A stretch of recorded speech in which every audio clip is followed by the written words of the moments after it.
लुटेरी बीवी। नीता का परिवार उसकी शादी कराना चाहता है, पर नीता को अपने बॉयफ्रेंड से ही शादी करनी होती है, जिसके लिए परिवार तैयार नहीं होता। इन्हीं सब उलझनों के बीच नीता के पापा उसकी मर्जी के खिलाफ राघव और नीता की शादी करा देते हैं। शादी ਤਾਂ ਤੁਸੀਂ ਮੇਰੀ ਕਰਾ ਦਿੱਤਾ, ਹੁਣ मैं भी देख दिया ए परिवार खुश किवें रहंदा है। अपने गुस्से के चलते नीता शादी के अगले ही दिन से परिवार में सबको उल्टे जवाब देना, किसी की कोई बात ना सुनना और अपने मन मुताबिक रहना शुरू कर देती है, जिससे घर में सबको दिक्कत होती है, लेकिन नीता को कोई कुछ नहीं बोलता। एक दिन सास नीता के पास आती है। बहू, की गल तुसी किवें नाल या किसी गल से नाराज हो? तुहानू मेरी फिक्र करन दी कोई लोड़ नहीं, मैं ठीक हाँ। ऐसा बोल नीता वहां से चली जाती है, पर सास की बात उसके मन में रह जाती है। शादी के अगले दिन से ही मैं सब दे नाल किन्ना औखा बिहेव किता, फिर भी आ मेरे तो इन्ने प्यार नाल गल किवें कर सकदी आ। मां नू नफरत करनी नहीं आउंदी, ऐस करके वो सोचती आ कि एक ना एक दिन तुम्हारा गुस्सा भी खत्म हो जाऊगा। यह कदे नहीं हो सकता। इससे पहले राघव कुछ बोलता, नीता का मोबाइल बजने लगता है, जिस पर राघव वहां से चला जाता है और नीता फोन पर बात करने लगती है। जिसके बाद अगले दिन से नीता की जैसे ही आत्मा बदल गई हो, वो बिना किसी के बोले घर के सारे काम कर देती है। उसकी ऐसी काया पलट देख राघव और उसकी माँ हैरान रह जाते हैं। बहू, तबियत शबियत ता ठीक सी? तबियत छड्डो मां, मैनू लगदा इसदा दिमाग हिल गया। ए तुसी दोनों की गल करी जांदे हो? मैं ठीक आ ते मेरा दिमाग भी। बस आज रियलाइज हो गया कि मैं अपने गुस्से विच कितना प्यारा परिवार ठुकरा रही सी। नीता की बात सुनकर सब बहुत खुश होते हैं और अब नीता सास की सेवा से लेकर पति की हर बात मानने लगती है, जिसकी वजह से कुछ ही समय में घर की सारी भाग दौड़ उसके हाथों में आ जाती है। उसी के साथ सास और राघव भी हर काम के लिए नीता पर ही डिपेंड हो जाते हैं। नीता, मेरा लैपटॉप किथे आ? बहू, मेरी दवाइयां।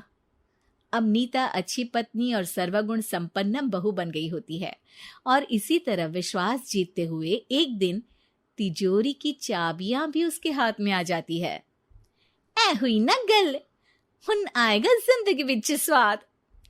तिजोरी की चाबियां हाथ में आती ही नीता एक रात सास और पति के सोते ही सारे गहने और कैश लेकर घर छोड़ अपने बॉयफ्रेंड के पास चली जाती है। रवि, मैं आ गई, अब सानू कोई अलग नहीं कर सकता। ते वेख, मैं सारी ज्वेलरी ते कैश भी साथ ले आई। नीता की ये बात सुनकर रवि खुश हो जाता है और वो दोनों साथ रहने लगते हैं, जिसमें नीता पूरा समय काम करती है तो रवि उसके लाए पैसों पर ऐश करता रहता है। मैं तेरे तो प्यार कर दिया, ता करके ससुराल छड़ाई, और एक तू आ जो पैसों दे आगे कुछ भी नहीं देखदा। ओ महारानी, अपने काम तो काम रख, मेरे ते जुबान लड़ान दी जरूरत नहीं, वरना इस घर तो बाहर कर देना है। ऐ मेरा घरा, तेरा ससुराल नहीं, जीवे मन किया रहली, इथे रहन लाई, हाथ चला जुबान नहीं। रवि की बातें सुन नीता के सिर पर जैसे आसमान ही टूट जाता है। एक तेरे करके मैंने अपने मां पियो नाल उस भले चंगे ससुराल नु भी धोखा दिता, ते तू छड्ड परे, मेरी ही गलती आ। जे अखा उत्थे तेरे प्यार दा पर्दा डाल, उस दिन फोन ते तेरी गल्ला विच आ गई। जे नहीं आउंदी ता आज खुशी नाल उथे ही बैठी होनी सी।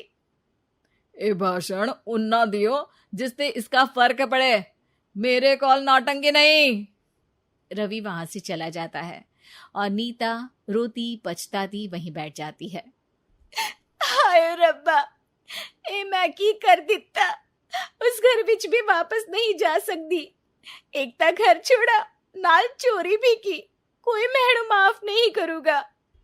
घर कैसे वापस जाए, इसी डर से नीता रवि का घर छोड़ नहीं सकती। इसी तरह दिन बीतते हैं और उन्हीं के साथ हालात बद से बदतर होते जाते हैं। अब रवि पैसों और अपनी मनमानी के लिए नीता के साथ मारपीट भी शुरू कर देता है, जिससे परेशान होकर एक दिन नीता उसे छोड़ अपने ससुराल वापस आ जाती है। जिसे वहां देख राघव गुस्से से लाल हो जाता है। हूं थे की लेना या हमारी जिंदगी के साथ घर ता तू पहले ही बर्बाद कर गई सी। जान दिया, मेरी गलती माफी लायक नहीं। मैं कमली सी उस ढोंगी नु सच्चा प्यार दे इस सच्चे प्यार नु बोझ समझती बैठी। मैनू माफ कर दो। जे मेरी नूर रानी समझ गई आ कि उस तो गलती हुई आ, फिर किस बात का रुसना मनाना। केड़ी नूर रानी? रानी बोलन जोगा इसने केड़े झंडे गाड़ दिए?